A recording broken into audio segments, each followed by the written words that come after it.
Akuntabilitas sebentar. Jadi ingat, untuk LAM sekarang ini setiap bagian itu ada SWOT.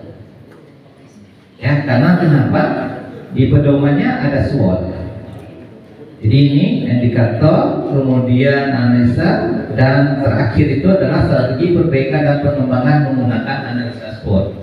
Jadi kalau contohnya itu ada di bagian ini, misalnya, ya SWOT-nya ini yang saya sampaikan kemarin, jangan nanti isinya ini kondisinya kuat semua ya, memiliki lembaga seterusnya, lemahnya ini pemanfaatan LMS yang belum digunakan secara jadi tidak menyebutkannya di atas, jadi itu disesuaikan dengan konten substansi yang di atas, dan ini kita kumpulkan. Ini ada SWOT, bentuknya macam-macam, boleh tergantung style masing-masing. Dan ini kita kumpulkan weakness, strengths, opportunities, trade nanti di SWOT general di akhir, di pengembangan. Jadi nanti jangan berbeda-beda antara ini, itu yang dinamakan konsistensi tadi. Di sana di bagus, ternyata di SWOT kita mengatakan itu kelemahan kita. Itu yang jadi tidak linearnya. Kemudian kita lanjutkan, coba kita lihat akuntabilitas ini tentang terkait tata pamong. Ingat, bagian ini Bapak dan Ibu jangan dihilangkan. Ya, di dalam menulis LII bagian pertanyaan ini jangan dihilangkan.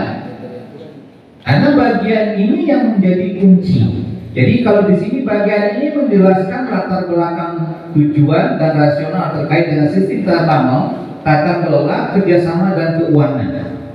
Deskripsikan latar belakang mampu menjelaskan penerapan prinsip tata pamong yang baik, kerjasama yang relevan dan transparansi keuangan.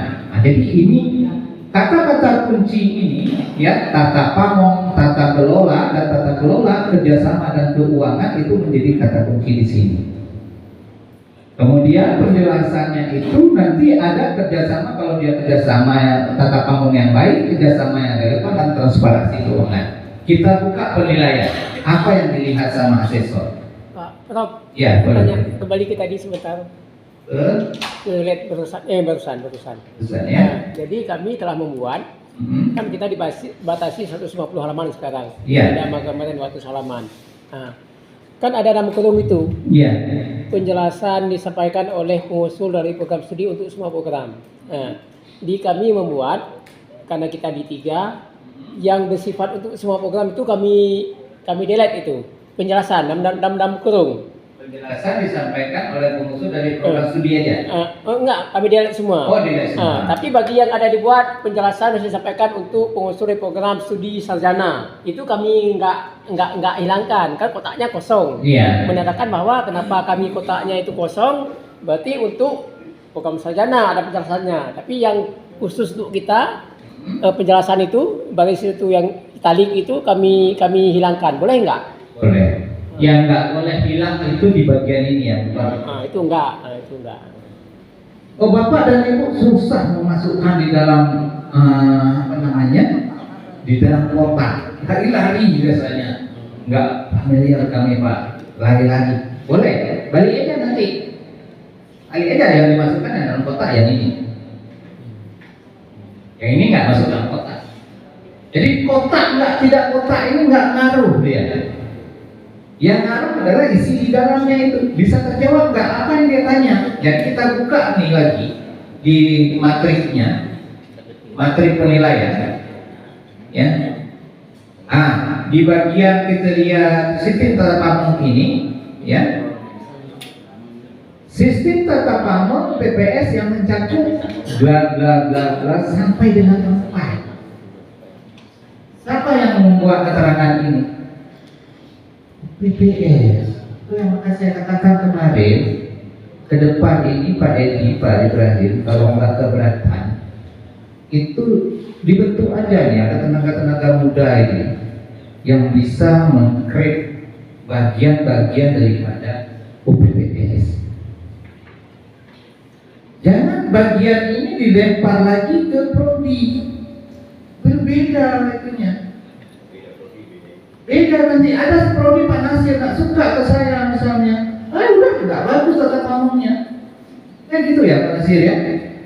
Di prodi Pak Nasir, di prodinya Pak Samsul karena satu prodi kami ya bagus semuanya. Karena Pak Samsul dekat dengan tata kamu di atas dengan manajemen. Nah, jadi ada perbedaan di antara satu prodi dengan prodi yang lain. Mudah-mudahan ini bisa terrealisasi. Ya, mohon doa dan doa ibu dan bapak-bapak yang harus buat supaya PNI itu tetap sehat, mampu bekerja karena memang ini pekerjaan berat terus ini. Saya insya Allah sehat, mungkin sudah ada.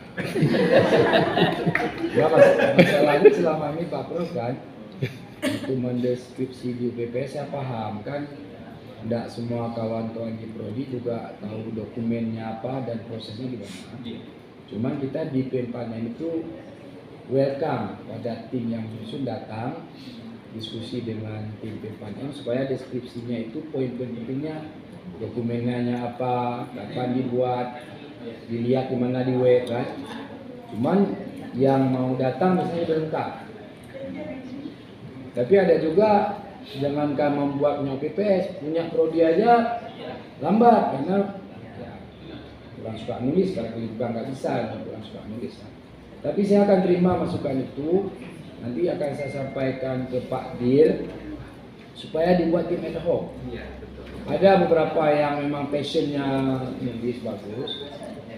Ini nanti kita kasih contoh Pak. Cuma Pak Prof dorong juga Pak Dirnya, karena kalau ujung-ujung dibayar. Pak Dir udah tahu ini Pak. Memang sekarang kemarin ini di waktu di pelatihan udah disampaikan. Nanti mudah-mudahan Pak Dir enggak, karena ini kan terbang Pak ya dari satu pulau ke pulau yang lain, jangan tinggal di tengah laut gitu. Ini bahasa tadi ya. Jadi sebab pada akhirnya kalau dibentuk tim kan membutuhkan pembayaran. Iya. Kita jujur lah, kalau pembayarannya itu tidak sesuai lah kan, orang agak malas, ya kan? Itu yang dorongan bapak-bapak Soleh Sosoni supaya ada